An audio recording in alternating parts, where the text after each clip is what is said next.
Hamiltonian and Lagrangian are both a different approach altogether. And let's take an example for compound pendulum. So if you remember, for compound pendulum, we have already derived the equation of motion using the Lagrangian. So if we have derived it using the Lagrangian, we actually know what is the equation of motion, okay, possible. And we can write down that equation in motion in terms of theta. Right? So theta would be our generalized coordinate.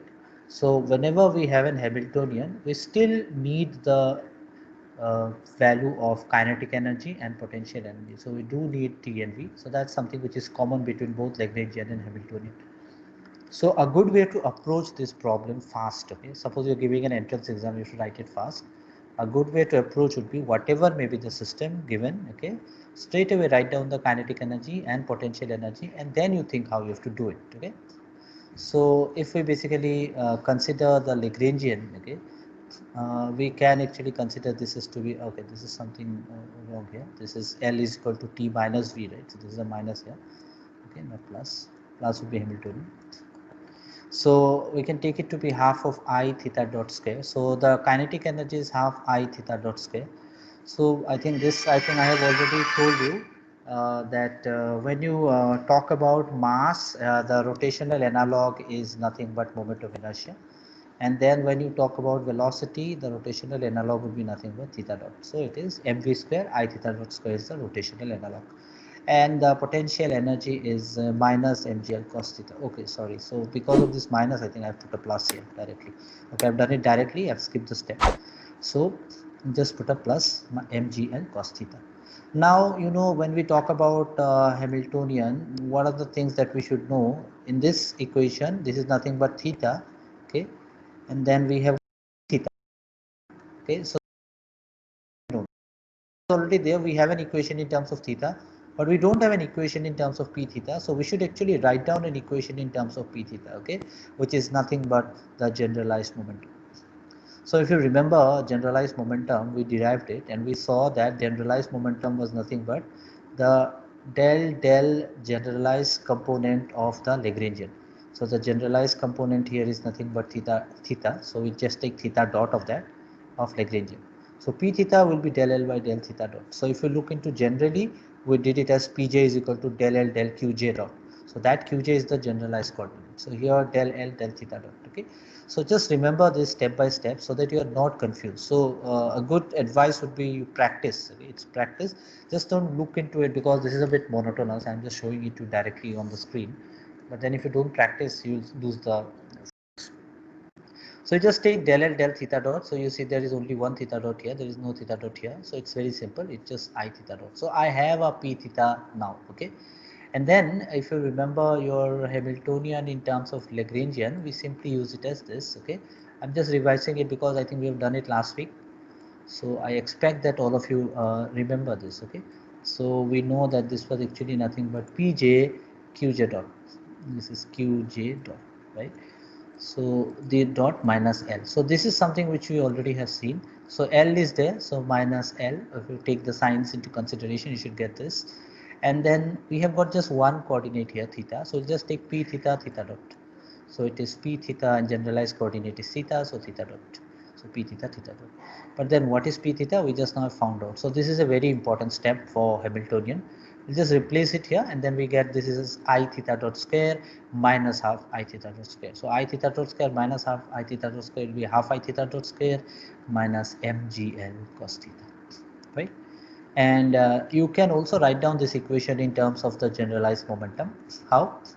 You can just simply write it down, the replace theta dot here. So what is theta dot here? From here you can see that theta dot is equal to nothing but p theta divided by I, okay. So it is p theta divided by I. So this is a different way of writing. So we can just simply write it down as I into p theta square divided by I square minus mgl, okay.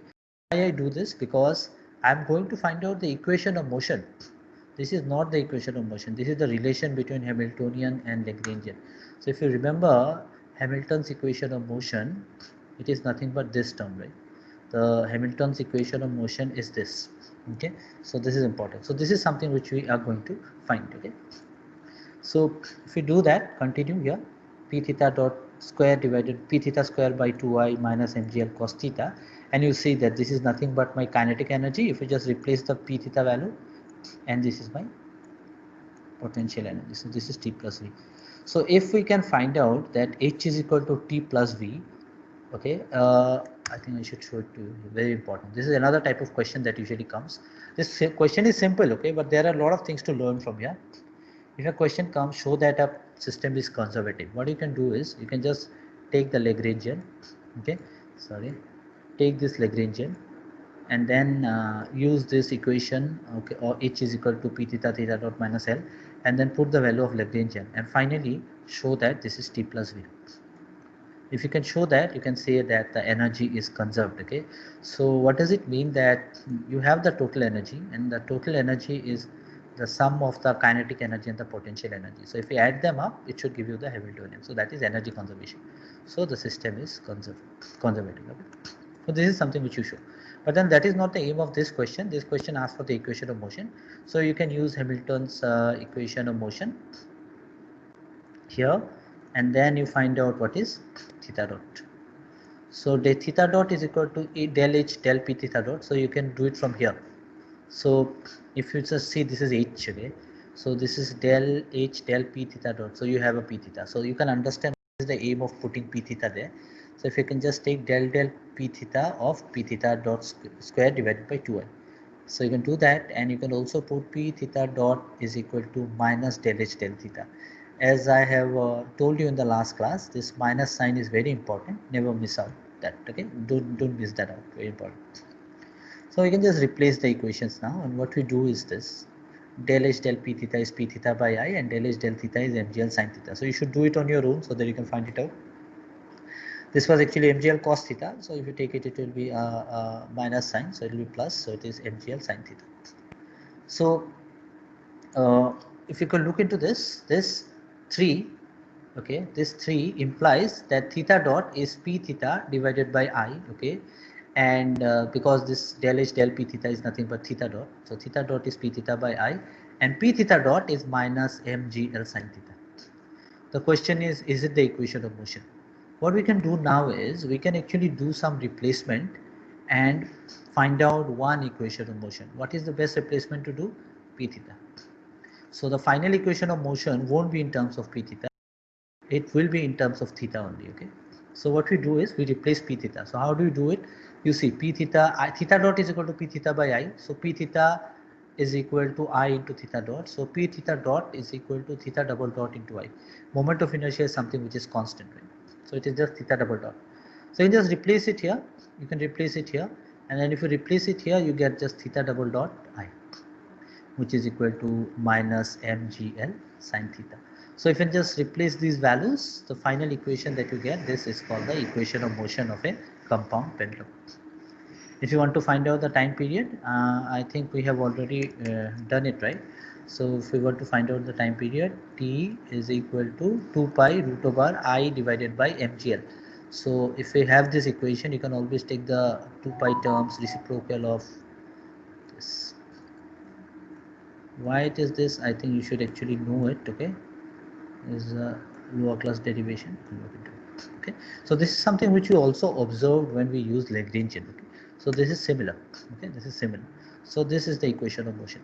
So there will be a lot of questions from here, different types. Okay, asking you one type of question, then I'm not going to ask you the other type, obviously. The question might be, show a system for a compound pendulum, the energy is system is conservative, or the energy is conserved. Okay, something like that. The second question might be, do a comparison of finding out the equation of motion using Lagrangian and Hamiltonian, and show both of them arrives at the same result. Okay, might be one more question. Simple question might be, find out the equation of motion of a compound pendulum using Hamiltonian. So these are some of the types of questions. Okay. So the next system that I'm going to consider is a 2D isotropic harmonic oscillator. Okay. So isotropic, okay, it basically will behave in similar in all directions, and this is a two-dimensional thing. So that means we do need to consider the x-axis and the y-axis.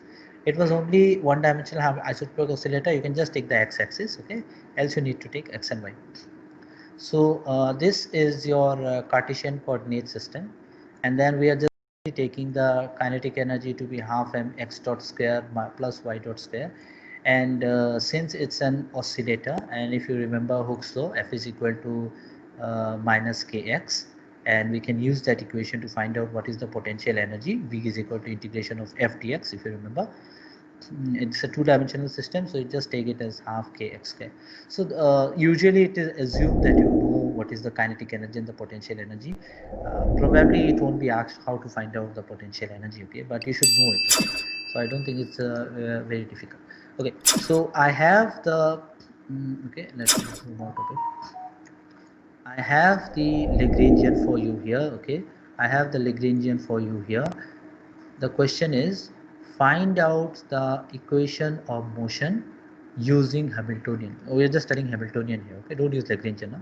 Aim is same, okay. We are always going to find, see, you can follow any step. You can straight away go to this equation of Pj Qj dot minus L and write down as Px x dot plus Py y dot minus L, and then think what are the things that you have to find out, okay. You can do it. So why I'm telling you this, now for reference I've kept it here, so you can follow the exact sequence and you can do it, no problem. But then in exam you don't need to remember the sequence, okay. What you can do is you can simply write down L, and instead of doing this straight away write down this, up to this you can write down, and then think what I have to do, and then you think, okay, I have to find out Px, and then you think the formula, Px is del L del x dot, okay. So that will be mx dot. That is what I used to do when I was in MSc, okay. The better way to remember is I write down the equation and then think what are the parameters I need to find. So mx dot, so Py is del Ly del my dot, so x dot is Px divided by m, and y dot is Py divided by m. So everything I have to keep it in terms of Px and Py, okay. That will be more easy. So this is the Px Py term, and then we do have this minus of half, and then x dot square y dot square again in terms of Px and Py, and here we can just keep it in terms of x and y, okay. So we can just 1 by 2m Px square plus Py square plus half of k x square plus y square, okay. So this is good, and then what we need is we need to find out the equation of motion. So equation of motion is these two, okay. This one is one equation of motion for the x-axis, and this was another equation of motion for the y-axis. So what I can do is I can directly find out del h del py, del h del px, and minus del h del x, minus del h del y. I have just extended a step, but even if you miss this step, it's fine. I think this is just to make it more clear for your notes, okay. That's why I've written it. But anyway, if you can directly jump here, it's okay. So this is okay, no problem. Arindam has directly done it here, so it's fine, no problem. And then obviously you get your final equation. So your final equation will be on this form.